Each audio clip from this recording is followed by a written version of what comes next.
তো রাসূলে পাক সবার উপরে রহমত করেছে। সারা কায়নাত রাসূলে পাকের মারহুনে মিন্নাত ও মুহতাজ আছে।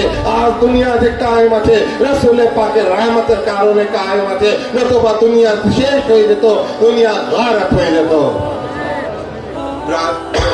ব্রাদারানে ইসলাম, যে রাসূলে পাক যদি এত বড় রহমতুল লিল আলামিন আছেন, তো যখন দুনিয়া থেকে জাহের কাজে যাবেন তাহলে কি নিজের রহমত থেকে আপনাদের জন্য আমাদের জন্য কিছু ছেড়ে যাবেন না?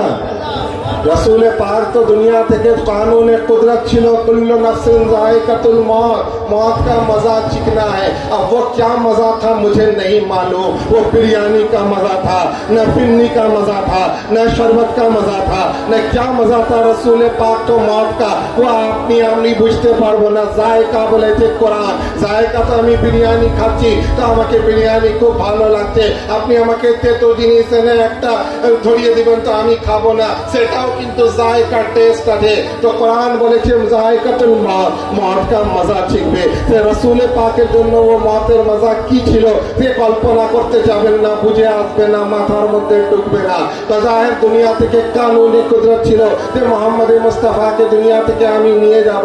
তো যখন দুনিয়া থেকে যাচ্ছিলেন তখন কি তিনার রহমতের মধ্যে থেকে কিছু আপনাদের জন্য আমাদের জন্য ছেড়ে যাবেন না? হ্যাঁ, ছেড়ে গেছে। কোথায় থেকে ছেড়ে গেছে? নিজের রহমতে খাস থেকে ছেড়ে গেছে। এই রহমতে খাস আল্লাহ তাবারক ওয়া তাআলা ওনাকে দান করে দিল। ও রহমতে কি ছিল? ও রহমত আহলে বাইত পাকের রহমত ছিল।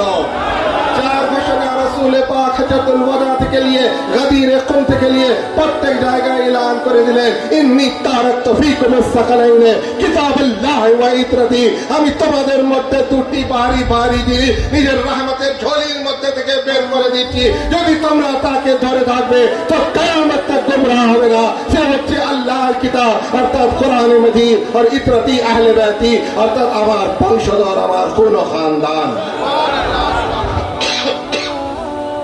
ব্রাদারানে ইসলাম, হুজুর রাসূল পাক তো দুনিয়া থেকে চলে গেলেন, বাজার ছিলেন যে 63 বছর বয়সে, কিন্তু তার আগে ইনি ঘোষণা করলেন ইন্নী তারাকতু ফীকুমুস সাকালাইন কিতাবাল্লাহ ওয়া ইতরাতি, যে আমি তোমাদের মধ্যে দুটি ভারী ভারী জিনিস ছেড়ে যাচ্ছি। এক আল্লাহর কিতাব আছে আর দ্বিতীয় কোরআন, এক আল্লাহর কিতাব কোরআনে মজিদ আছে আর দ্বিতীয় জিনিস কি হচ্ছে আহলে বাইত আছে। কোরআন আর আহলে বাইত লাজিম ও মালজুম আছে। কোরআন কে ছেড়ে আপনি আহলে বাইতকে পাবেন না, আর আহলে বাইতকে ছেড়ে আপনি কোরআন পড়তে পারবেন না। কোরআন কে যদি আপনি মানেন তাহলে আহলে বাইতকে মানতে হবে, আর আহলে বাইতকে যদি মানেন তাহলে কোরআনকে মানতে হবে। আপনি কোন নামাজের মধ্যে কোরআন পড়ছেন, নামাজের মধ্যে থেকে আপনি বের করে দেন তো দেখি কত আপনার সাহস আছে আল্লাহুম্মা সাল্লি আলা মুহাম্মাদিন ওয়া আলা আলি মুহাম্মাদিন কে কি করে বের করে দিবেন। আর যদি আপনি আহলে বাইতকে ধরে রাখবেন তো কোনোদিন আপনি কোরআন থেকে আলাদা হবেন না।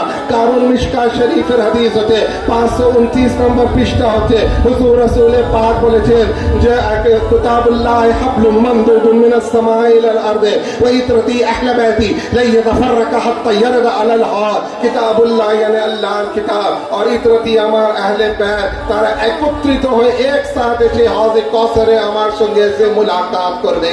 যে আহলে বাইতকে ধরে থাকবে সে কোনোদিন কোরআন থেকে পৃথক হতে পারে না। আর যে কোরআনকে যদি সত্যিকারে ধরে থাকবে, কোরআনের মতলবকে যদি বুঝতে পারবে, কোরআনের মানে ও মাফহুমকে যদি পড়তে বুঝতে পারবে তো সে আহলে বাইত থেকে আলাদা হতে পারে না।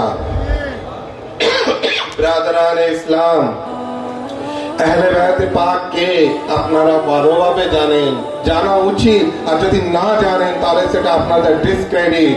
আহলে বাইত হচ্ছেন কে? আপনারা এই কাদরিয়া সিলসিলা মুরিদ, আলা হুজুর পাকের দরবারে আছেন, দাদা হুজুর আব্বা হুজুরের মুরিদ, আপনারা নিশ্চয়ই জানেন। আগার না জানেন তাহলে আমার এর থেকে বড় আমার দুঃখ আর থাকবে না। আহলে বাইত হচ্ছেন মাওলায়ে কায়নাত, খাতুনুল জান্নাত ফাতিমাতুজ জাহরা ওয়া হযরত ইমামে হাসান আলাইহিস সালাম ও ইমামে হুসাইন আলাইহিস সালাম। রাসূল পাককে জিজ্ঞাসা করা হয়েছিল মান হাউলা আহলে বাইতিকা আল্লাযিনা ওয়াজাবাত আলাইনা মাওয়াদ্দাতুহুম, ইয়া রাসূলুল্লাহ আপনার আহলে বাইত কে যার mohabbat কে আল্লাহ ওয়াজিব করলো? তো রাসূল পাক বললেন আলী ফাতিমা হাসান হুসাইন হাউলা আহলে বাইতি, এই আমার আহলে বাইত হচ্ছে।